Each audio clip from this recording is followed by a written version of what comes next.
Nakatakdang maghain si Senate Minority Leader Coco Pimentel ng petisyon sa Korte Suprema para questionin ang 2024 national budget. Partikular na hahamunin ng Minority Leader ang 450 billion pesos na idinagdag ng Kongreso sa Program Appropriations.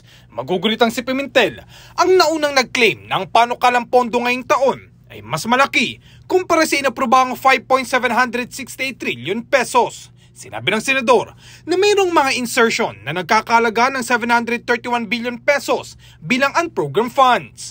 Ang panukalang pambansang pondo ay batay sa National Expenditure Program na isinumite ng Department of Budget and Management sa Kongreso.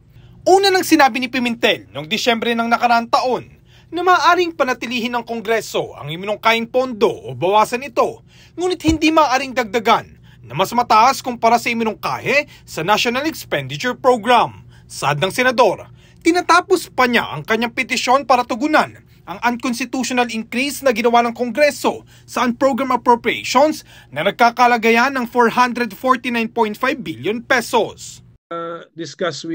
Allow us some time to discuss with the lawyers. Pero the outline of the arguments malapit na pong matapos.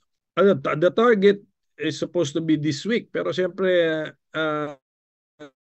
it depends on the lawyers' readiness. At the earliest possible time na ma-file ito, the better. Except that for today, we're not yet ready. Kung this week, maybe we will also most likely not yet be ready. Oh, merong isang House lawmaker na sinabi, sama siya nga bibigyan ko ng when I finish now the outline, ipapasa ko na po sa kanya.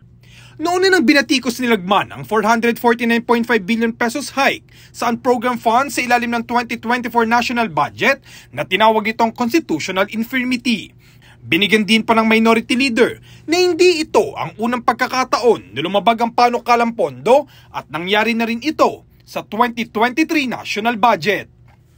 Para sa Bombo Network News, ako si Bombo JC Galvez, nagulat para sa #1 and most trusted radio network in the country, Bombo Radio Philippines. Basta Radio, Bombo!